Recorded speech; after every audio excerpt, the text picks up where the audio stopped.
पहा, मी सगळ्यांचं स्वागत करतो summer success life business building and leadership development प्रोग्राममध्ये. Good morning. आज जो विषय आहे तो खूपच इम्पॉर्टंट आहे. हृदयविकार व डायबिटीस हा आजचा विषय आहे.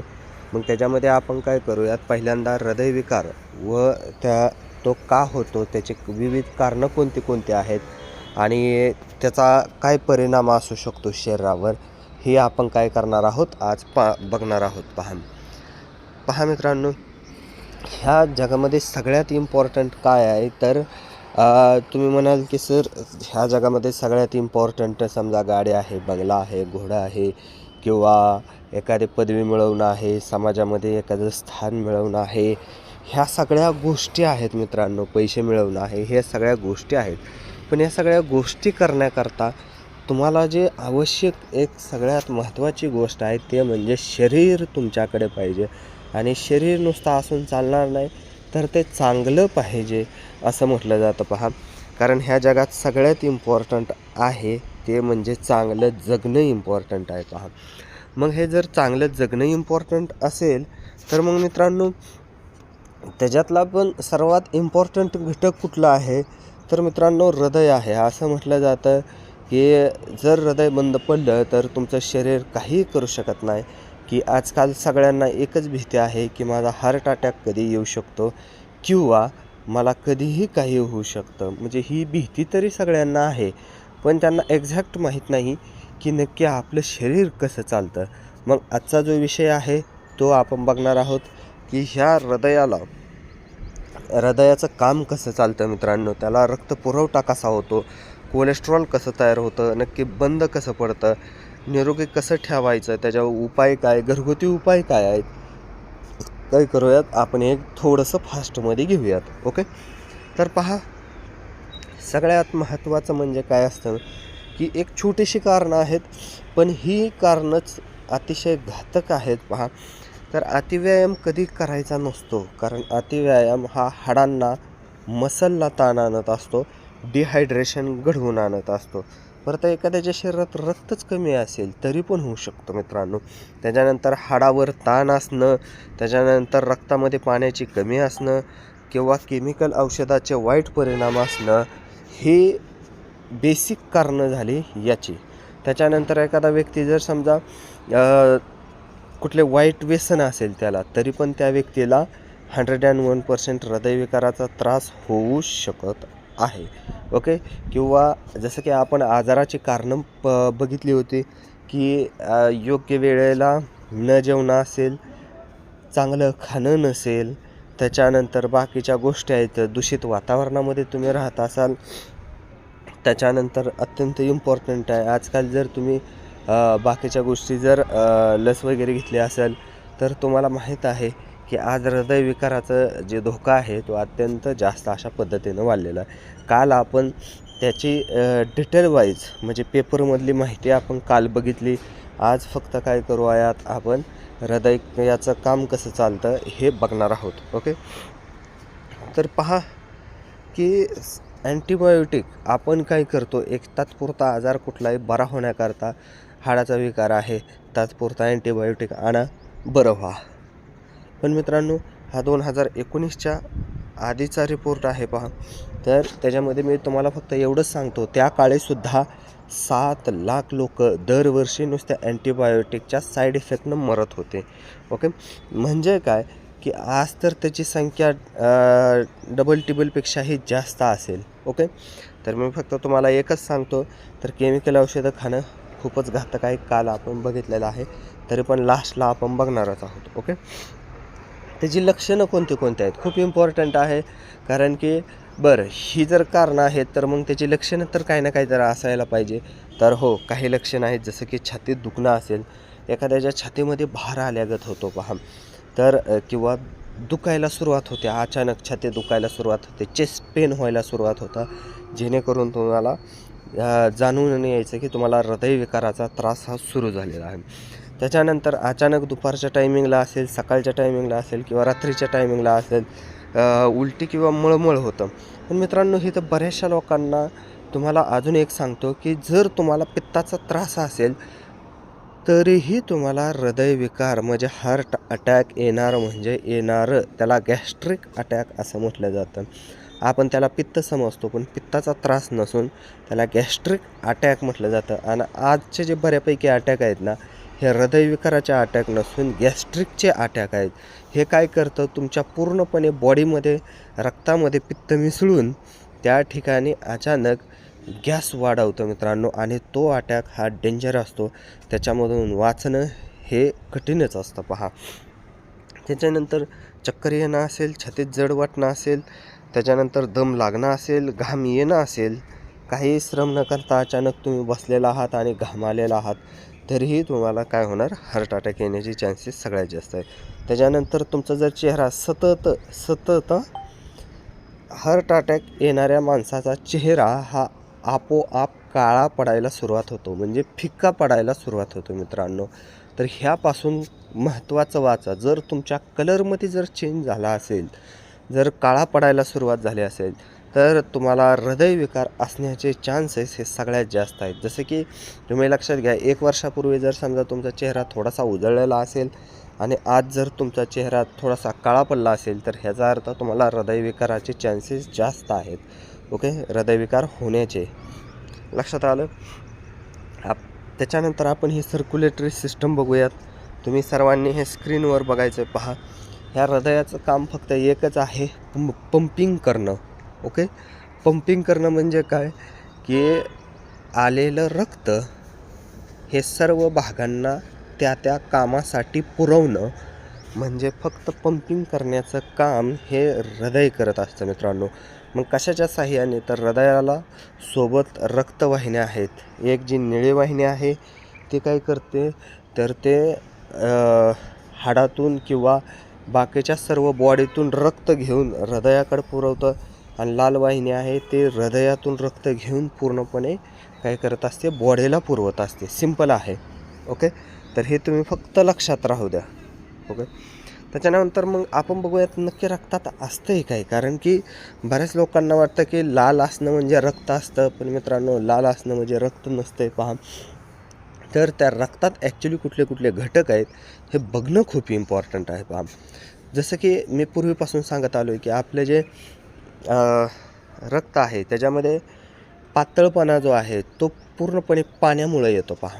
90% एवढं आपल्या रक्तामध्ये पाणी आहे असं धरून चलो आपण. ओके, कारण की असतं, आणि हे कुठून येत असतं, तर किडनीतून येत असतं. ओके, तर आता फक्त आपण धरूयात 90% जर पाणी तुमच्या रक्तामध्ये आहे, तर इतर घटक कोणते कोणते आहेत तर आपण बघूयात. त्याच्यानंतर पहा, जी प्रोटीन आहेत 7 ते 8% आहेत.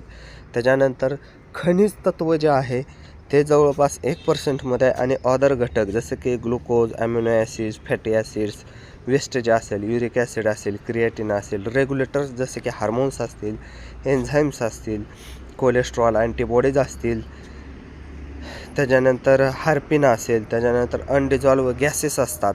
तर हे सगळे जे घटक आहेत ना मित्रांनो, हे पूर्णपणे काय आहेत, प्लाझ्मामध्ये आहेत, आणि हे 55% प्लाझ्मामध्ये एवढ्या सगळ्या गोष्टी आहेत. आणि त्याच्यानंतर RBC, WBC आणि प्लेटलेट हे हाडातून बनून येत असतं, तर ते जवळपास 45% आहे. ओके, तर ही गोष्ट तुम्ही काय करा, एक मेनली लक्षात घ्या मित्रांनो. ओके, तर हा प्लाझ्मा जर एखाद्याचा व्यवस्थित नाही बनला, तर त्याच्या शरीरात कुठल्याच गोष्टी व्यवस्थित चालत नाहीत. ओके, हे लिव्हर फंक्शनमध्ये काम असतं. मग चला आपण काय करूयात, की अजून रक्तामध्ये जसं की आपण तुम्हाला सांगितलं गॅसेस असतात, मग ते गॅस आपल्या रक्तामध्ये एक्सचेंज करण्याचं काम, आपल्या शरीराला प्राणवायू लागतो. प्राणवायू म्हणजे काय, ह्याच्याशिवाय तुम्ही चालू शकत नाही. कारण आपला जो मेंदू आहे याला ह्याचं जे खाद्यपदार्थ आहे ते इम्पॉर्टंट काय आहे, ऑक्सिजन आहे मित्रांनो. आणि हे ऑक्सिजन पूर्णच्या पूर्णपणे आपल्याला लंग्समधून भेटत असतं. म्हणजे काय, फुफ्फुसामधून भेटत असेल. एखाद्याला अस्थमा असेल, दमा असेल, किंवा त्या ठिकाणी जर बारीक बारीक गाठी असतील, त्याच्यानंतर दम्यामध्ये जर गाठी आले असतील, तरी पण तुम्हाला सांगतो हृदयविकार होण्याचे जे चान्सेस सर्वात जास्त आहेत त्या व्यक्तीला. ओके, का, तर जिथून आपल्या रक्तामध्ये ऑक्सिजनच नाही जर समजा मिळाला तर आपलं मेंदू तरी कसा चालणार, म्हणजे मेंदू तरी काम कसा करणार. म्हणून मित्रांनो, हृदय चालण्यामागं ऑक्सिजन पण कारणीभूत असतो. कारण की हृदयामध्ये जर समजा आपला ऑक्सिजनच नाही मिसळला तर रक्तप्रवाह जास्तीत जास्त होत नाही. त्यामुळं ज्यांना हाय बी पी आहे किंवा लो बी पी आहे त्यांनी प्राणायाम करणं खूप गरजेचं असतं. कारण की प्राणायामामध्ये ह्या ऑक्सिजन एक्सचेंजची जी कॅपॅसिटी आहे ही कमी जास्त केली जाते पहा. ओके, तर हे आपण तुम्ही लक्षात घ्या. तर मग ह्याची ताकद खूप महत्त्वाचं आहे. एखाद्या व्यक्तीला जर बऱ्याच दिवस झालं खोकल्याचा त्रास असेल किंवा दम्याचा त्रास असेल तरीही तो व्यक्ती हृदयविकाराने ग्रस्तच असतो. ही गोष्ट तुम्ही काय करा, समजून घ्या. त्याच्यानंतर जसं की मी तुम्हाला मगाशी म्हणलं की आपल्या रक्तामध्ये जवळपास पाण्याचं प्रमाण बरंचसं असतं पहा. मग हे पाणी कुठून मिसळतं, तर मित्रांनो आपल्या रक्तामध्ये पूर्णपणे पाणी मिसळण्याचं काम हे कोण करत असतं, किडनी करत असते पहा. ओके, तर किडनी काय करत असते, जे काय मोठ्या आतड्या करून जर आपल्या जे काय पाणी आलेलं असतं, घाण पाणी आलेलं असतं, तर त्यातलं पाणी फिल्टर करून शुद्ध पाणी रक्तामध्ये मिसळण्याचं काम कोण करत असतं, तर किडनी करत असते. किडनी खूप महत्त्वाची आहे पहा. जर एखाद्याचं मानसिक संतुलन हललं असेल, मानसिक संतुलन जर एखाद्या व्यक्तीचं जर व्यवस्थित नसेल तर त्या व्यक्तीने किडनीची ट्रीटमेंट घेतल्यानंतर त्याच्यामध्ये अगदी 99%चा फरक पडून येतो पहा. का तर इमोशन कंट्रोल करण्याचं काम हे कोण करतं, तर किडनी करत असते. असं म्हटलं जातं की एक जोक असतो पहा. हे असं म्हटलं जातं की तुझ्या हृदयामध्ये भरपूर प्रेम आहे, पण हृदयात नसून ते किडनीत असतं मित्रांनो. म्हणून किडनी साफ ठेवणं खूप गरजेचं असतं. कारण की किडनीमध्ये इमोशन कंट्रोल केले जातात. ओके, एखादा जर जास्त रागीट असेल तर ह्याचा अर्थ त्याची किडनी हायपर ॲक्टिव्हमध्ये असते. एखादा जर जास्तच मंद असेल तर ह्याचा अर्थ त्याच्या किडनीमध्ये इन्फेक्शन असू शकतं. किंवा इमोशन कंट्रोल नाहीत त्या व्यक्तीचं, मेंदूमध्ये गाठ जर येत असेल तर त्याला किडनी कारणीभूत असते. कारण की किडनीतील जे एन्झाईम्स असतात, रसायन्स असतात, हे फिल्टर नाहीत होत व्यवस्थित आणि त्यामुळं त्या व्यक्तीला बरेचसे आजार जोडले जातात. ओके, तुम्ही फक्त एक लक्षात घ्या, पण हे किडनीचं काम अजून पण आहे. तुमच्या शरीराला जर अर्जंट रक्ताची गरज लागली तर RBC बनवण्याचं काम पण किडनी करते. परत टेमसेल बनवण्याचं कामसुद्धा किडनी करत असते. किडनी ही खूप इम्पॉर्टंट घटक आहे. मग एखाद्याला जर मुतखडा असेल, क्रिएटिन लेवल वाढला असेल, RA फॅक्टर वाढला असेल, त्याच्यानंतर युरिक ॲसिड वाढला असेल तरीही एखाद्याला हृदयविकार होऊ शकतो, हार्ट अटॅक येऊ शकतो. आता पहा, हार्ट अटॅक का येतो किंवा BP का वाढतो किंवा BP का कमी होतो, ह्याच्या मागं पूर्णपणे कारण ही किडनीच असते. कारण की त्याच्यामध्ये जर पाणी जास्त झालं तर त्या व्यक्तीच्या काय होतं मित्रांनो, BP हाय होतो. आणि जर पाणी कमी पोचत असेल तर ह्याचा अर्थ त्याचा BP कमी होतो पहा.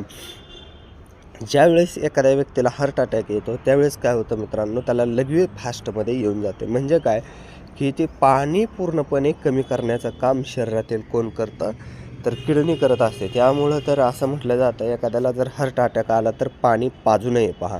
तर त्याला कारण एकच आहे की किडनीवर ताण येतो परत. ओके, तर त्याला पाणी पाजायचं नसतं लगेचच.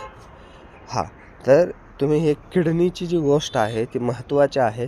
जर एखाद्या व्यक्तीला तुम्ही विचारा की जर शरीरामध्ये कुठलंही टॉक्झिन तयार होऊ द्या पहा, हे टॉक्झिन बाहेर काढण्याचं काम जसं फुफ्फुसातून वायू बाहेर काढला जातो तसंच मित्रांनो किडनीतून सगळे अनडिझॉल्व गॅसेस वगैरे असतात किंवा जे काही घटक असतात ते अमोनिया वायूसारखे, युरिक ॲसिडसारखे, क्रिएटिन लेवलसारखे, RA फॅक्टरसारखे जे घटक असतात किंवा प्रोटीन असेल किंवा काही बायो एन्झाईम्स असतील तर हे बाहेर काढण्याचं काम पूर्णपणे किडनी करत असते.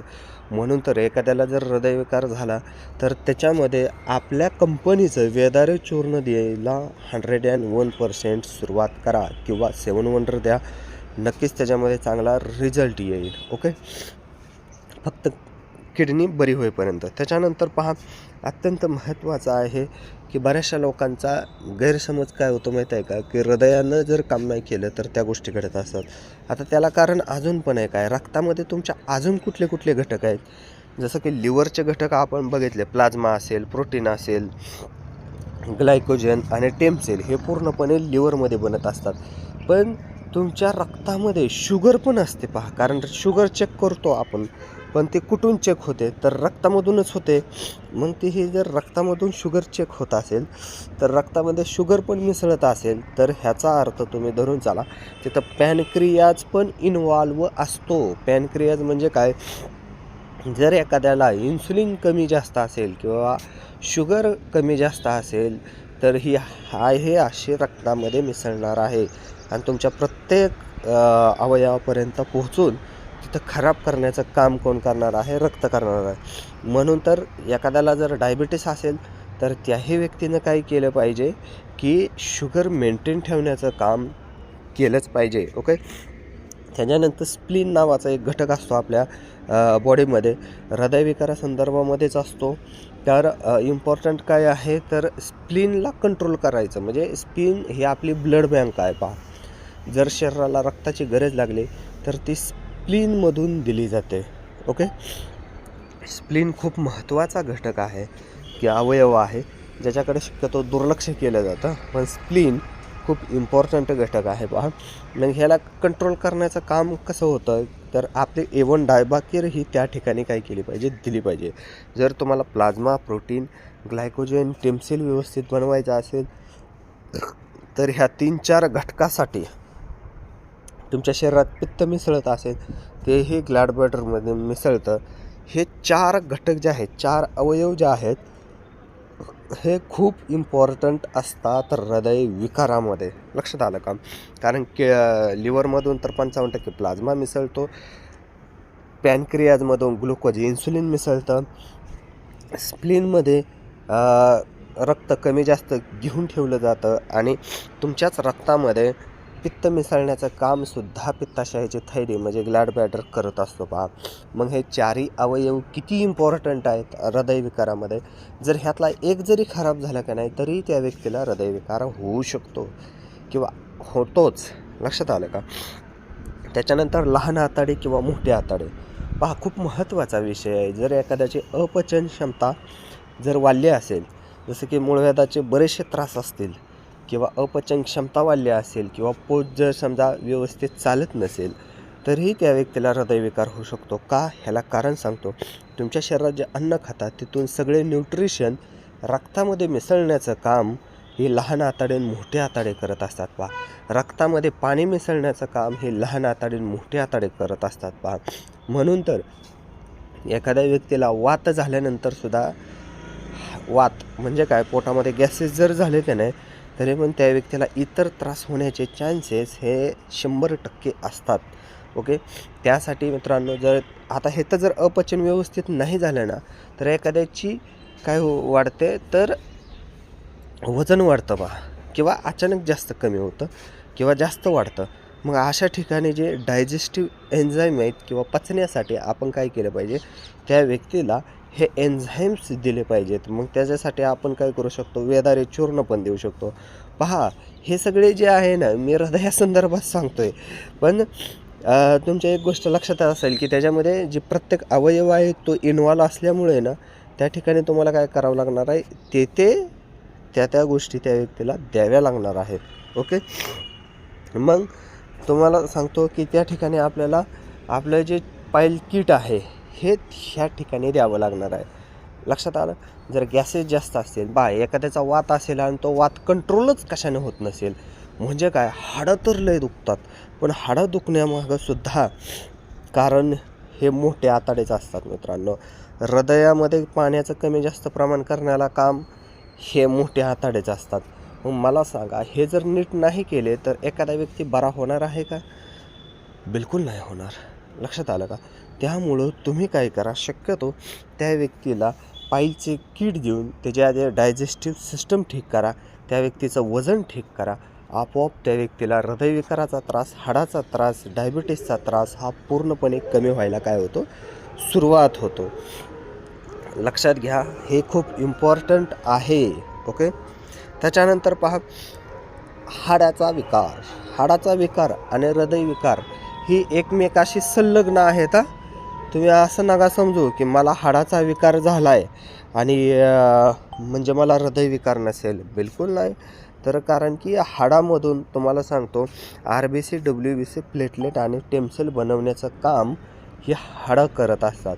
मग मला सांगा, जर या हाडे जर एवढे इम्पॉर्टंट रोल जर निभावत असतील, तर तुम्ही हाडं जर नीट करत असाल, आता सध्याला जर एखाद्यानं समजा धरून चला की एखाद्यानं जर हाडाची सर्जरी केली, तर त्या ठिकाणी काय केलं जातं, जे हाडाच्या वर जे दाखवलं जातं, जो सांधा असतो, त्या सांध्यांमधून आपलं काय होतं, RBC, WBC, प्लेटलेट हे हृदयापर्यंत पोचवलं जातं.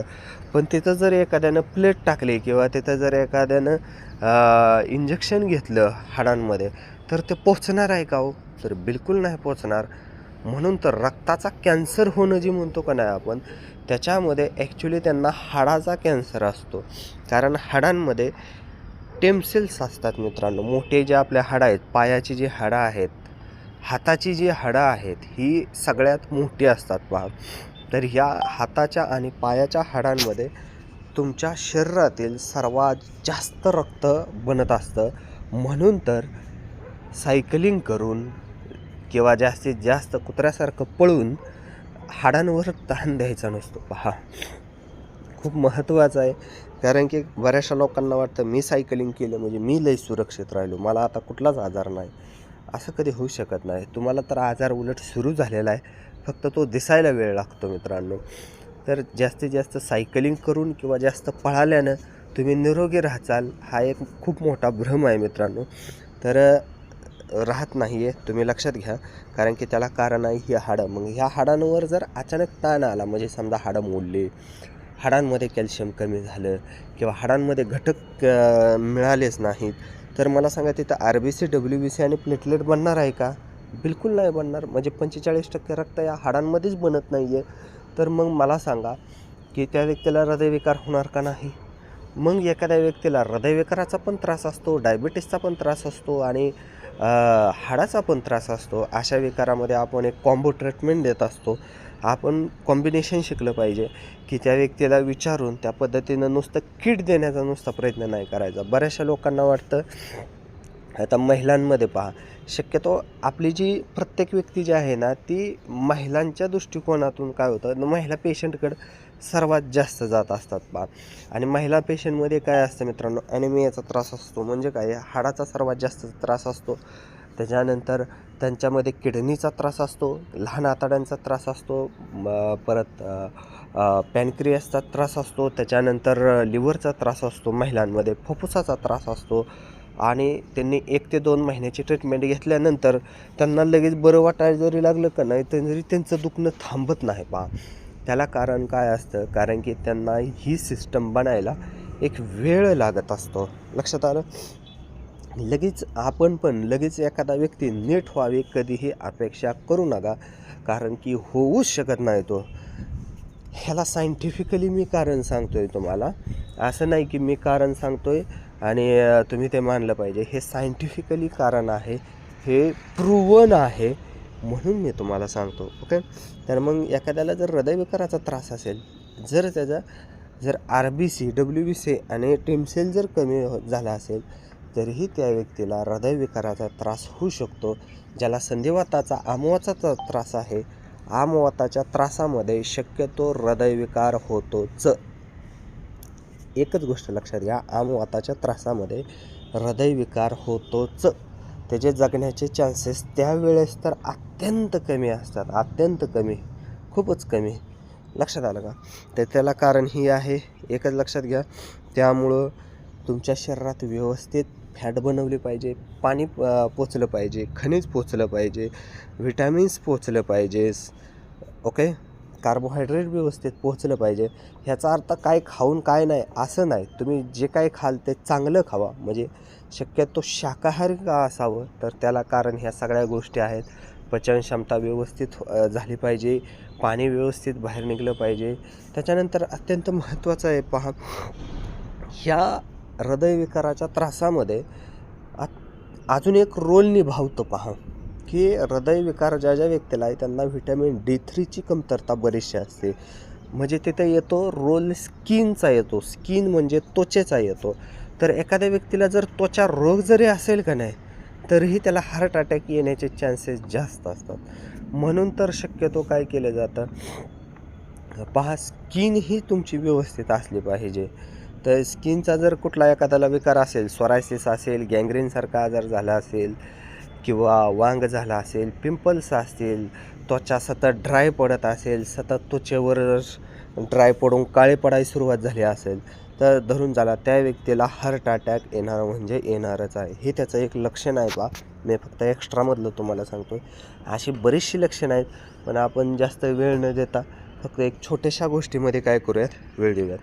मग ह्याच्यामध्ये प्रथम उपचार काय आहे, तर पहिली गोष्ट भरपूर पाणी प्यायचं. भरपूर म्हणजे एवढं पण नाही प्यायचं की 4 लिटरच्या वर नाही प्यायचं आणि 2 लिटरच्या कमी पण नाही प्यायचं. पहा, 4 लिटरच्या वर नाही प्यायचं, 2 लिटरच्या कमी नाही प्यायचं. म्हणजे काय, साधारण 3 लिटरच्या आसपास पाणी प्यायचं आहे. म्हणजे 2.5 लिटर पिले तर चालेल, 3.5 लिटर पिले तर चालेल. आणि तेवढं पाणी डेली गरजेचं आहे. आणि एखादा व्यक्ती जर समजा सतत जास्त काम करतोय, जास्त प्रवास करतोय, पळतोय, तर मात्र त्या व्यक्तीनं 4-4.5 लिटर पाणी पिलं तरी चालतं, व्यवस्थित हृदय राहण्याकरता. ओके. त्याच्यानंतर जेवण योग्य वेळेतच का म्हणतो मी, दरवेळेस सांगतो पहा, जेवण तुम्हाला योग्य वेळेतच पाहिजे. बरीचशी पेशंट चुकतात. त्यांना वाटतं आमच्या घरची मला जेवायची एवढ्या लवकर सवय नाही. अरे तुला सवय नाही बाबा, पण हृदयाला आहे ना. कारण हृदयाला सकाळी 9च्या आत, 9:30च्या आत, 10च्या आत जेवण आलंच पाहिजे. कारण तिथून पुढं 2 तासामध्ये रक्त बनायला व्यवस्थित सुरुवात होते. आपल्या शरीरामध्ये रक्ताची गरज ही सकाळी 11 वाजल्यापासून सकाळी 1 वाजेपर्यंतच असते. खूप महत्त्वाचं वाक्य आहे, खूप मोठं स्टेटमेंट आहे मित्रांनो. तुम्ही एक गोष्ट लक्षात घ्या, आपल्या शरीरामध्ये रक्ताची गरज ही सकाळी 11 वाजल्यापासून सकाळी 1 वाजेपर्यंतच असते, दुपारी 1 वाजेपर्यंत. त्या वेळेत जर तो रक्त नाही शरीराला भेटलं तर ह्याचा अर्थ तुम्ही आजारी पडणारच, तुम्हाला हृदयविकार होणारच. आणि शक्यतो पहा, पहाटे 4 ते 6 वाजेपर्यंत आणि दुपारी 10 ते 2 वाजेपर्यंत जास्तीत जास्त हार्ट अटॅक येतातच. एखाद्यानं नाही जरी म्हणलं तरी येणारच. हे टायमिंग फक्त ध्यानात ठेवा. ज्या व्यक्तीला लो बीपीचा त्रास आहे त्याला पहाटे 4 ते 6 ह्या दरम्यान हार्ट अटॅक येणार, त्याचा झोपेतच मृत्यू होणार मित्रांनो. सकाळ तो सूर्योदय बघणारच नाही. आणि ज्यांना हाय ब्लड प्रेशरचा हार्ट अटॅक आहे त्या व्यक्तीला सकाळी 10 वाजल्यापासून ते दुपारी 2 ते 3 वाजेपर्यंत हार्ट अटॅक येतो म्हणजे येतोच. हे 2 टायमिंग तुम्ही नीट लक्षात घ्या, हे तुमच्यासाठी पण इम्पॉर्टंट आहेत. ओके. मग योग्य वेळेतच जेवण का करा असं मी सतत सांगत असतो, तर त्याला कारण एकच आहे की हृदयाला रक्तपुरवठा कधीपर्यंत पोहोचला पाहिजे किंवा रक्त तयार कधीपर्यंत होतं, तर सकाळी 11 ते 1च्या दरम्यानच रक्त तयार होतं. म्हणून तर त्याच्या आधी 2 तास जेवायचं असतं. पण पेशंट आपला अतिशहाणा असतो. अतिशहाणा म्हणजे काय, की तो त्याच्या वेळेमध्ये जेवत असतो, पण शरीराच्या वेळेत जेवलं पाहिजे. तुम्ही चवीसाठी नाही तर शरीरासाठी जगलं पाहिजे मित्रांनो. ओके. शरीरासाठी खाल्लं पाहिजे, चवीसाठी नाही. किंवा तुमचं टायमिंग बिघडतं आहे ह्याचा अर्थ शरीराचं का बिघडवता, हे खूप इम्पॉर्टंट असतं. तर योग्य वेळेत जेवण करणं खूप महत्त्वाचं आहे. मग आजार कुठला पण असो, मी काय म्हणलं, आजार कुठला पण असो, योग्य वेळेतच जेवण नाही जर झालं तर त्या व्यक्तीचे नीट होण्याचे चान्सेस हे 99%ने कमी असतात पहा. मग ह्या जगातील कुठलंही औषध असो, कुठलाही डॉक्टर असो, कुठलीही ट्रीटमेंट असतो, ती तिथं फेल का जाते, तर त्याला कारण आहे जेवण मित्रांनो. ओके. त्याच्यानंतर शरीराला गरज असेल तेवढंच व्यायाम करायचा आहे.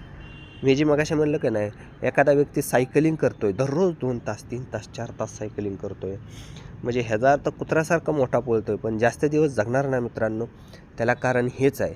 पहा, तुम्ही जर एक कुत्र्यामध्ये आणि एका कासवामध्ये जर फरक जर तुम्ही बघितला ना मित्रांनो, तर सगळ्यात जास्त दिवस जगतं कोण? पहा, खूप महत्त्वाचं आहे. जास्त दिवस कोण जगतं? तर एक नक्कीच मित्रांनो, कासव 150 वर्षापासून 500 वर्षापर्यंत जगण्याची कॅपॅसिटी त्या कासवामध्ये आहे. का? तर तो हळूहळूच चालतो, त्याला गरज असेल तेवढंच चालतो, जास्त वेळ तो झोपूनच असतो मित्रांनो, म्हणून तो जास्त दिवस जगतो. लक्षात आलं का? पण कुत्रा काहीच न करता, काहीच काम नसताना इकडं धाव तिकडं धाव करत असतो मित्रांनो. म्हणजे काय, गरज नसण्यापेक्षा जास्त व्यायाम करत असतो तो. आणि तो येणाऱ्या 10 ते 12 वर्षामध्ये, जास्तीत जास्त 15 वर्षामध्ये कुत्रा हा मरण पावतच असतो. म्हणून तुम्ही लक्षात घ्या. ह्याचा अर्थ तुम्ही असं म्हणाल की सर, मग एखादा कुत्रा जर हे कमी पळत असेल, हे करत असेल, तर जास्त दिवस जगू शकतो का? हो, कुत्र्याच्या काही जाती अशा पण आहेत की जास्त न पळता, जास्त न धावता, फक्त काय करतात, झोपून राहतात, खातात, पाहिजे तेवढंच इकडं तिकडं हिंडतात. त्या जाती अगदी 40-40 वर्षापर्यंत सुद्धा जगतात मित्रांनो. ओके. तर मला फक्त एवढं सांगायचं आहे, तुमची लाईफस्टाईल कशी आहे त्यावर तुमचं जीवन आणि मरण हे अवलंबून असतं. पहा, म्हणून तर शरीराला गरज असेल तेवढाच व्यायाम करायचा आहे. नाहीतर मी 2 तास जिममध्ये गेलो आणि तिथं 2 तास घाम गाळून आलो म्हणजे मी आता चांगला राहील, हे असं कधी नाही होणार. त्याच्यानंतर दुपारी का झोपायचं नाही? ज्या व्यक्तीला दुपारी झोप येते का नाही, त्या व्यक्तीला किडनीचा त्रास असतो. पहा, काय म्हणलं आहे, किडनीचा त्रास हा दुपारच्या वेळेस झोपल्यामुळं होतो. हाडाचा त्रास दुपारी झोपल्यामुळं होतो. मधुमेहाचा त्रास दुपारी झोपल्यामुळं होतं. कारण की किडनीला पाणी नेमकं त्यावेळेस कमी पडतं, म्हणून तुम्हाला दुपारी झोप येते मित्रांनो. किडनीला जर पाणी नाही पोचलं तर तुम्ही एक लक्षात घ्या, तुम्ही आजारी पडणारच. ओके. आणि तुम्हाला झोप येणारच, म्हणजे तुम्ही आजारी पडणारच, हे त्याचं कारण आहे. त्यामुळे दुपारी झोपू नये. त्याच्यानंतर रात्री 9 ते 6 वाजेपर्यंत, सकाळी 6 वाजेपर्यंत का झोप घ्यायची खूप इम्पॉर्टंट आहे. कारण की त्या टायमिंगला आपल्या शरीराला शांततेची गरज असते. म्हणजे त्या टायमिंगला रिकवर होण्याची, रिजनरेशन होण्याची प्रोसेस घडत असते. म्हणून त्याच वेळेस झोप घ्यायची. जो व्यक्ती रात्री जागून काम करतो त्या व्यक्तीला हार्ट अटॅक येण्याचे चान्ससुद्धा जास्त असतात. त्याच्यानंतर जेवण चांगलं आणि सात्विक का करावं, आणि त्याच्यामध्ये पालेभाज्या मोड आलेली कडधान्य का खावी, तर हे कारण असतं. पहा, ओके. हे झालं प्रथम उपचारमध्ये. पण आता मी फक्त तुम्हाला एवढंच सांगतो की पहा, आपल्या कंपनीचं जसं की मी तुम्हाला मगाशी सांगितलेलंच आहे, प्रत्येक अवयवाला कुठल्या गोष्टीची गरज आहे किंवा कुठल्या घटकाची गरज आहे ही द्यायचं आहे. पहा, जर कोलेस्ट्रॉल हे प्लाझ्मातून वाढतं, म्हणजे लिव्हरमधून काय होतं की ग्लुकोजचं कन्व्हर्जन, ग्लायकोजनचं कन्व्हर्जन, प्रोटीनचं कन्व्हर्जन फॅटमध्ये जर व्यवस्थित नाही झालं तर मित्रांनो शरीरामध्ये कोलेस्ट्रॉल वाढतं, धाप वाढते. म्हणून तर आपल्या कंपनीचं जे वेलहर्ट आहे त्याच्यामध्ये खूप चांगले घटक आहेत जे कोलेस्ट्रॉल कमी करण्याचं काम, लिव्हरला ॲक्टिव्ह करण्याचं काम असेल तर ते करत असतात, किंवा बॉडी व्यवस्थित ठेवण्याचं काम वेलहर्ट करतं. पण त्याचसोबत आपल्याला काय करायचं आहे, जर एखाद्याला डायबिटीसचा त्रास असेल तर त्याला A1 डायबाकियर ही कंपल्सरी द्यायचीच आहे. जर त्याला वाताचा त्रास असेल तर A1 वेलहर्टसोबत ऑर्थोकिट देणं हे कंपल्सरीच आहे. जर एखाद्याला युरिक ॲसिडचा, आर फॅक्टरचा त्रास असेल तर त्याला वेलहर्टसोबत वेदारे चूर्ण देणं हे खूप गरजेचं आहे. जर एखाद्याला अपचनाचा त्रास असेल हृदयविकारामध्ये तर त्याला वेलहर्टसोबत पाईलकेअर किट देणं हे खूप गरजेचंच आहे. ओके. त्याच्यानंतर जर एखाद्याला समजा स्किनचा त्रास आहे तर त्याला वेलहर्टसोबत टेमसेल देणं हे खूप गरजेचंच आहे. सिंपल गोष्ट आहे, मी फक्त तुम्हाला सिंपल सांगतो आहे. ओके. तर मग हे किती दिवस घ्यायचं आहे? आता ज्या व्यक्तींनी लस घेतलेली आहे पहा, त्यांनी कमीत कमी 3 ते 4 महिन्याचा याचा कोर्स करायचाच आहे. पण ज्यांना हृदयविकाराचा त्रास आहे त्यांनी कमीत कमी हा कोर्स 12 महिने ते 1.5 वर्षापर्यंत करायचा आहे. नाहीतर 1 ते 2 महिन्यामध्ये बरा होऊच शकत नाही. लक्षात आलं का? मी तर ह्याच्या आधी त्याची कारणं सांगितलेली आहेत. कारण की प्रत्येक भाग हा बरा व्हायला कमी जास्तचा वेळ घेत असतो. म्हणून त्याला देत असताना कमीत कमी 12 महिने ते 1.5 वर्ष द्यायचं आहे. आणि हे समोरच्याला शक्यतो सांगायचं आहे बाबा, कारण आपण न सांगितल्यामुळे समोरचा कन्फ्यूज होतो. आणि मी तर आजकाल सांगायला सुरुवात केली की तुम्हाला एवढ्या दिवसाची ट्रीटमेंट घ्यावी लागेल, तेवढ्या दिवसाची घ्यावी लागेल, तरच तुम्ही बरे होण्याचे चान्सेस जास्त आहेत. कारण की काय होतं मित्रांनो, जर एखाद्याला हार्ट अटॅक आला तर त्या व्यक्तीला करोडो रुपये खर्च करूनसुद्धा वाचवू शकत नाही. लक्षात आलं का? करोडो रुपये खर्च करूनसुद्धा वाचवू शकत नाही. कारण एखादा अवयव खराब झाला म्हणतो का नाही, तर तो बदलता येतो. पण ज्यावेळेस हार्ट अटॅक येतो मित्रांनो, त्यावेळेस ह्या जगामध्ये कितीही व्यक्ती डोनेशन देणारे असो, म्हणजे हृदय जरी डोनेशन देणारे असोत, तरी पण तो व्यक्ती मरण्याचे चान्सेस हे सगळ्यात जास्त असतात. म्हणून तुम्ही काय करा, ह्यासोबत ही औषधं द्यायला नक्कीच सुरुवात करा. ओके, सिंपल गोष्ट आहे. लक्षात आलं. मग बेसिकमध्ये आपण बघूयात नक्की वेलहार्ट काय काम करतं. तर वेलहार्ट हृदय निरोगी ठेवण्याचं काम करणार आहे व रक्तवाहिन्या साफ करण्याचं काम करणार आहे. म्हणजे हार्ट अटॅक कमी करण्याचं काम, ब्लॉकेज कमी करण्याचं काम कोण करणार आहे, तर वेलहार्ट करणार आहे. ओके, तर ही गोष्ट लक्षात आली असेल तुमच्या आणि सगळ्यांच्या लक्षात आले असेलच. असं धरून काय करूयात, आपण हा विषय इथंच ड्रॉप करूयात. ओके, तर चला.